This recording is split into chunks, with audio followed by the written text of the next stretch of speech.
কথা কিন্তু পরিষ্কার। ফেব্রুয়ারি মাসে এই সরকারের অধীনে নির্বাচন দেখি না, আগে পরে অন্য কার অধীনে আমি সেটা বলতে পারবো না। ফার্সিক্যাল ইলেকশনের কথা আমি বললাম। এত একটা অথর্ব সরকার, এত একটা ব্যর্থ সরকার পুলিশ প্রশাসনটাকে এত মাসে ঠিক করতে পারলো না। অনেকগুলো সংস্কার কমিশন করেছে, সংস্কার কমিশনের রিপোর্টগুলো ফাইলবন্দি, অধিকাংশ ক্ষেত্রেই কিছু তারা করতে পারেনি। নারী সংস্কার কমিশন করেছে, রিপোর্ট দেওয়া হয়েছে, কারো কারো আপত্তির মুখে সেটা নিয়ে একটু শব্দ পর্যন্ত নেই। এই হচ্ছে সরকার। তার বিরুদ্ধে তো অনেক রকমের অভিযোগ আছে, দুর্নীতি থেকে শুরু করে নানা রকমের অভিযোগ এই সরকারের বিরুদ্ধে আছে। প্রশাসন কার নিয়ন্ত্রণে? যদিও এনসিপি জামাত মাঝে মধ্যে বলে এটা বিএনপির নিয়ন্ত্রণে, আসলে প্রশাসনের একটা বড় প্রভাব জামায়াত ইসলামী ইতিমধ্যেই তৈরি করেছে। এবং জামায়াতের জন্য এবং তার যে বি টিম সি টিম যেগুলো আছে সেগুলোর জন্য এত ইতিবাচক বা অনুকূল পরিবেশ কখনোই ছিল না বাংলাদেশের ইতিহাসে।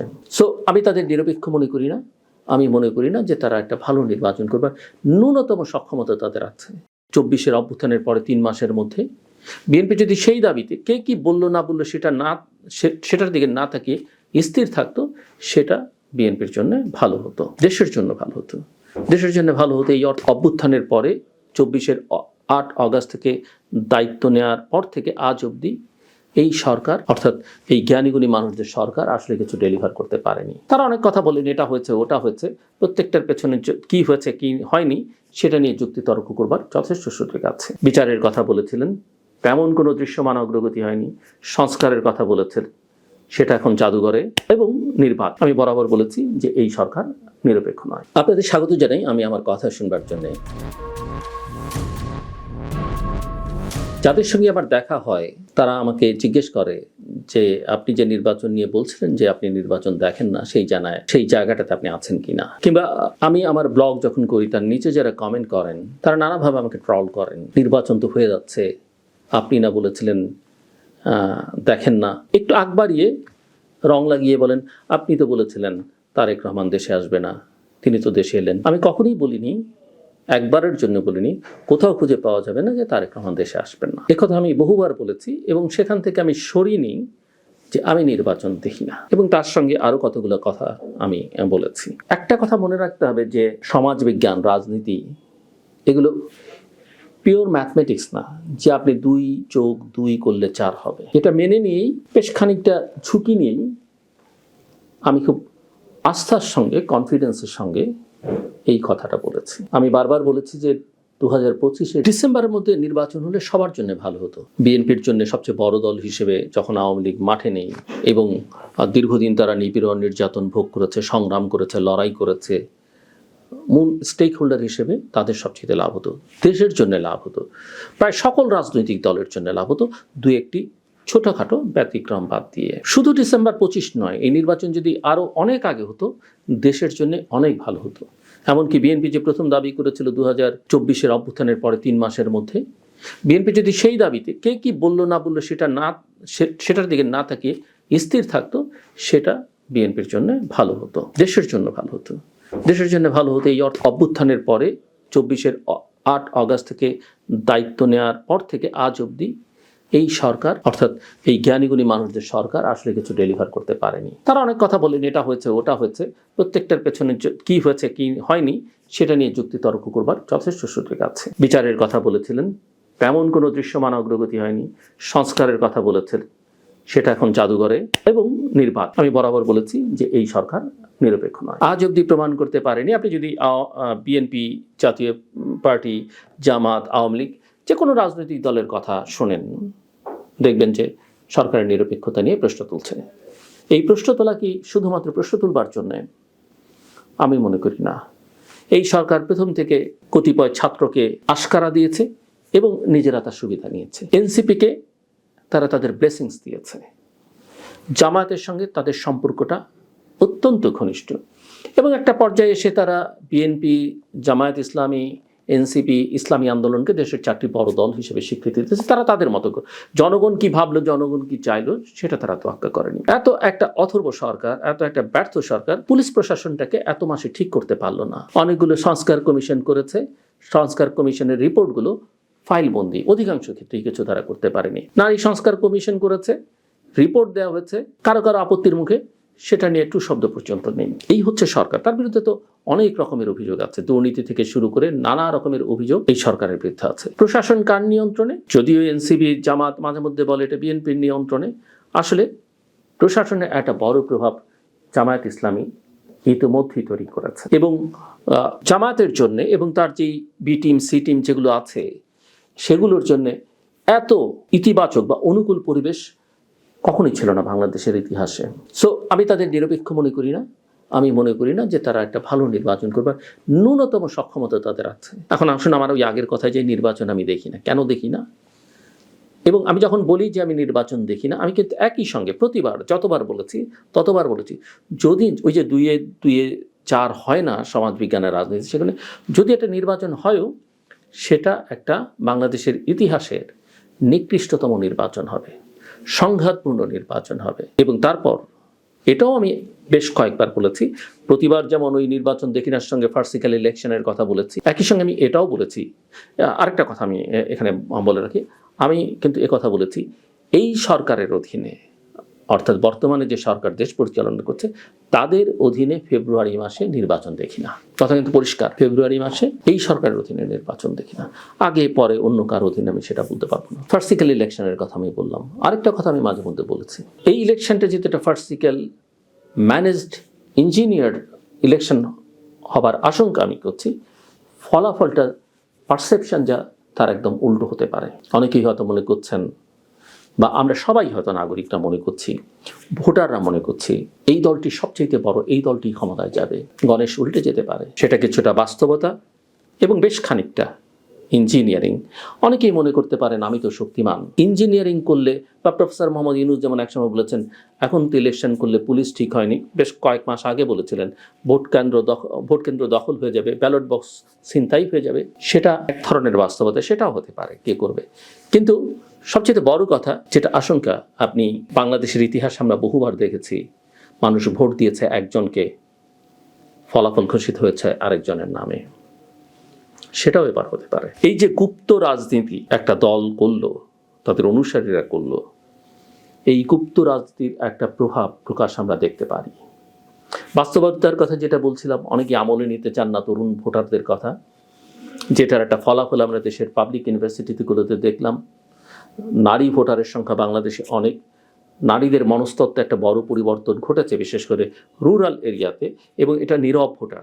এবার অনেক নারী ভোটারই নানা স্টাডি বলে, নানাভাবে বলে যে পরিবারের কর্তা যিনি পুরুষ, তিনি যা বলবেন সেটা হবে না, কারণ এখানে ইতিমধ্যেই ভোটকে কেন্দ্র করে বড় অনিয়ম, অন্যায়, অনৈতিক কাজ হয়েছে, নীরবে নিভৃত হয়েছে।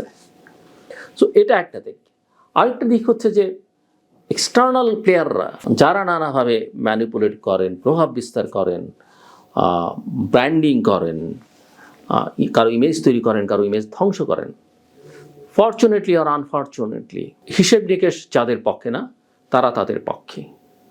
আমি নাম ধরে বারবার বলছি না, কারণ আমি জানি আমি যখন কথা বলছি নিচে অনেকে আমাকে বকাবকি করতে শুরু করেছেন। তারা তাদের পক্ষে অনেক নানা কারণে, নানা বিবেচনায়, আমি সেগুলো পাবলিকলি বলতে চাই না, কিন্তু তাদের বিবেচনায় তারা চাইলেই যে তারা সবসময় ইতিহাসের সব ভালো কাজ করেছেন, সঠিক অবস্থান নিয়েছেন, সেটা নয়।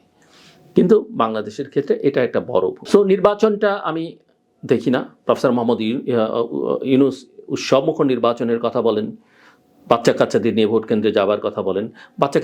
বাচ্চা কাচ্চারা তো ভোট কেন্দ্রে যাবার রাইটই নাই, সেটাও তো জানতে হবে। আমার কাছে কেন যেন মনে হয় সরকার নিষ্ক্রিয় বরাবরই। ইলেকশন কমিশন নিষ্প্রভ, কোনো প্রতিষ্ঠান যারা নির্বাচনের জন্য খুব জরুরি এবং খুব গুরুত্বপূর্ণ ভূমিকা রাখবার কথা তারা নির্লিপ্ত, আর কেউ বিভ্রান্ত। সরকার যে নিরপেক্ষ নয়, আরেকটা উদাহরণ দিই।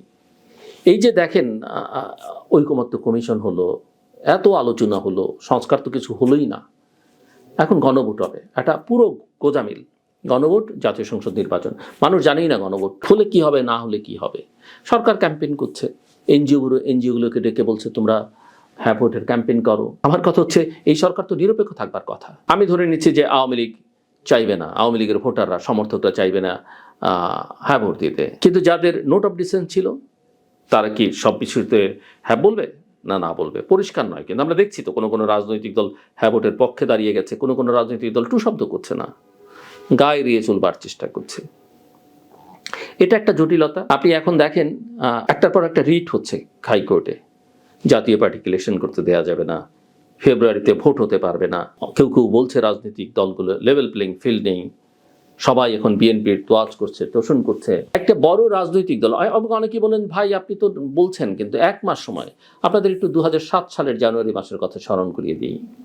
মাত্র 10 দিন আগে নির্বাচন থেকে সবাই সরে দাঁড়িয়েছিলেন, নির্বাচনটা আর হয়নি 2 বছর পর। এরকম যদি একটা পরিস্থিতি কেউ তৈরি করেন, কারণ অনেকে মনে করছেন কিছু একটা করে ক্ষমতায় যেতে পারেন, কিন্তু ঝুঁকিটা নিতে চাইছেন না, বরং এবং তারা যেহেতু লং টার্ম চিন্তা করেন, তারা মনে করেন আমরা একটু এই অবস্থা থাকলে আমরা আরো শক্তিমান হতে পারি, আরো নিজেদেরকে গোছাতে পারি, এবং এরকম কোনো অজুহাত দাঁড় করে যদি কেউ কেউ নির্বাচন থেকে সরে দাঁড়ান, তারপরে এই সরকার নির্বাচন করতে পারবে কিনা, করবে কিনা, সেটা একটা বড় প্রশ্ন। দ্বিতীয় হচ্ছে, ক্যাম্পেইন শুরু হলে আমার আশঙ্কা মাঠ অনেক সংঘাতময় উঠবে। আমরা ইতিমধ্যেই নির্বাচনী তফসিল ঘোষণার পরে অনেক কয়জনের প্রাণহানির ঘটনা দেখলাম। একটা প্রাণহানির ঘটনাকে কেন্দ্র করে আমরা যে ভ্যান্ডালিজম দেখলাম, 2টো লিডিং পত্রিকা অফিস জ্বালিয়ে দেওয়া হলো, দেশের ঐতিহ্যবাহী সাংস্কৃতিক সংগঠনগুলোকে, অফিসগুলোকে ভেঙে দেওয়া হলো। এরকম আরও কি আমরা দেখতে পারি, দেখতে হবে। আমি শঙ্কিত যাদের দেশের আইন শৃঙ্খলা পরিস্থিতির অবস্থা একেবারেই ভালো নাই। রাজনৈতিক না হলেও সামাজিক খুন, এটা সেটা কিন্তু প্রতিদিন হচ্ছে। এই যে জুলাই অগাস্টে যে অস্ত্রগুলো লুট হলো, সেই অস্ত্র কিন্তু উদ্ধার করা যায়নি। অনেক দাগী আসামিকে নানা কারণে জামিনে ছেড়ে দেওয়া হয়েছে, অনেকে জেল থেকে পালিয়ে গেছিলেন, সবাইকে কি পাওয়া যায়নি। আর আপনি একটা বড় রাজনৈতিক দলকে, যত খারাপই হোক, অফকোর্স খারাপ দল বলবো না আমি, অনেক ব্যক্তি, সেটা 1000 হোক, লক্ষ হোক, আপনি তাদের বিচার করেন, কিন্তু তাদেরকে তাদের অধিকার চর্চা করতে দেবেন না, ভোট দিতে দেবেন না, তাহলে লড়াইটা কিসের জন্য হলো? আর বাদ দেন, আপনি দিয়েন না, কিন্তু সেটা আইনি প্রক্রিয়ায় দেন, আর মানুষকে সুযোগ দেন যে তারা সিদ্ধান্ত দিক কে রাজনীতি কে করবে না। সেটা একটা বড় থ্রেট আছে। যে কোনো কিছু প্রকাশ্য জিনিসকে নিষিদ্ধ জায়গায় নিয়ে গেলে তার ফল কখনোই কোনো দেশে ভালো হয়নি। প্রতিবেশীর সঙ্গে আমাদের সম্পর্কে টানাপোড়েন আছে, আমাদের অনেক ক্ষোভ আছে, কষ্ট আছে, কিন্তু আপনি দেখবেন যে একটা উস্কানি উভয় পক্ষ থেকেই, মানে ওই যে জোর করে ঝগড়া করবার একটা চেষ্টা আছে না, সেই চেষ্টাটা কিন্তু বহমান, এবং এই চেষ্টা যে কোনো সময় একটা বড় সংকট তৈরি করতে পারে, এবং সেই সংকটের অজুহাতে নির্বাচনটাকে পণ্ড করে দেওয়া হতে পারে। তো নির্বাচন বর্জন, সংঘাত, সংঘর্ষ, জরুরি অবস্থার মতো একটা পরিস্থিতি তৈরি করে দেয়া, জামাতের ভূমিকা, অন্যদিকে আওয়ামী লীগ, সব মিলিয়ে পরিস্থিতিটা কোনোভাবেই আমি এখনো একটা ভালো নির্বাচন তো পরের কথা, নির্বাচনেরই অনুকূলে দেখি না। অনেকে বলেন হ্যাঁ তোমার এটা জ্যোতিষের মতো প্রেডিকশন, তোমার তো অ্যানালাইসিস নেই। আমি জানি না অ্যানালাইসিস কাকে বলে। আমি রাজনীতির ছাত্র, একটা গবেষণা প্রতিষ্ঠানে কাজ করি। অ্যানালাইসিস করা আমাদের কাজ, আমার কাজের অংশ। সো নানা কিছু দেখে, নানা কিছু বিশ্লেষণ করেই এটা আমি আর বলা, এটাকে এখন এটা করতে গেলে আমি সার্ভে আছে কিনা, ওটা আছে কিনা, সেটা আছে কিনা, নানা তথ্য উপাত্তের ভিত্তিতে, নানা কিছু দেখে, অভিজ্ঞতার আলোকে, এম্পিরিক্যাল স্টাডি থেকে আমার যেটা মনে হচ্ছে সেটাই আমি বলি। মিলতে হবে না। আমি সবচেয়ে খুশি হব যে যদি নির্বাচনটা হয়ে যায়, আমি সবচেয়ে খুশি হব যে যদি একটা ভালো নির্বাচন হয়। অবশ্যই দেশের অন্য নাগরিকরাও খুশি হবেন, রাজনৈতিক দলগুলো হয়তো খুশি হবে, কিন্তু সব মিলিয়ে দেশের পরিস্থিতি কোনো দিক থেকেই কোনোভাবেই ভালো নয়। আর ওই জন্যই এখন জাতীয় সরকারের দাবি, এই দাবি, ওই দাবি, সবাই মিলে এক হয়ে গেলে আর গণতন্ত্রের দরকার কি? সেখানে গণতন্ত্র থাকে না।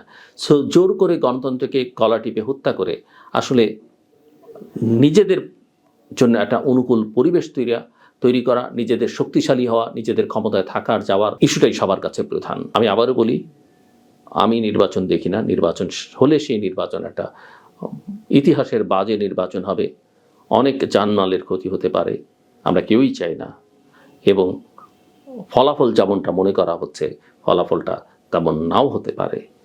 কি হবে সেটা দেখবার জন্য আমাদের সামনে অপেক্ষা করতে হবে। তবে আমি আবারও বলি, আমাকে কেউ ভুল বুঝবেন না, আমি বরাবরই বলেছি যে আমি নির্বাচন চাই, নির্বাচন চাই, নির্বাচন চাই, অবশ্যই এটা ভালো নির্বাচন চাই। আমরা যেন শেখ হাসিনার মুখে কথা তুলে না দিই যে আমার নির্বাচন খারাপ, তোমাদেরটা কি, তোমরা কি করলে। যেমনটা হুসেন মোহাম্মদ এরশাদ বলেছিলেন, আমাকে স্বৈরাচার বলো, এরা কারা, এরা কি করছে, আমার হাতে কতজনের রক্ত ঝরেছে। শেখ হাসিনা যেন বলতে না পারেন আমি তো এই গোষ্ঠী, ওই উগ্রতা, উগ্রবাদ, জঙ্গিবাদ এগুলোকে দমন করেছি, আজকে দেশটাকে তোমরা কার হাতে তুলে দিলা। ওই কৃতিত্ব যেন তিনি নিতে না পারেন। সবারই ভুল আছে, সবারই অন্যায় আছে, সবারই ত্রুটি আছে, সবারই সাফল্য আছে, মাত্রার পার্থক্য। অফকোর্স শেখ হাসিনা শাসনামল কোনো অবস্থাতেই ভালো ছিল না। অনেকে বলেন ওনারা কি বলেছেন, আপনি হয়তো এখানেই কমেন্ট যদি পড়েন অন্যদের দেখবেন, ভাই আপনি 15 বছর কোথায় ছিলেন?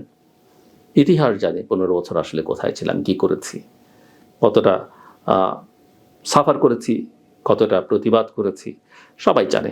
নিজের কথা বলার দরকার নেই, সেটা শোভনও নয়। কিন্তু মূল কথা হচ্ছে আমরা অন্ধকার থেকে আরেক অন্ধকারে প্রবেশ করেছি, যেটা আমি শুরু থেকে বলছি। এ থেকে পরিত্রাণের উপায় নেই। পরিত্রাণের উপায় অবশ্যই একটা মধ্যপন্থা রাজনৈতিক দল হিসেবে এবং তাদের মিত্র হিসেবে যে বড় দলটির উপরে অনেকে অনেক কিছু আশা করেছেন, সুযোগ তাদের সামনেও আছে। যে কোনো কারণেই হোক তারা ট্রমাটাইজড, যে কোনো কারণেই হোক তারা সিদ্ধান্তহীনতায় ভোগেন, বা যে কোনো কারণেই হোক তারা মানুষের মনে কোনো বিরক্তি উৎপাদন করতে চান না।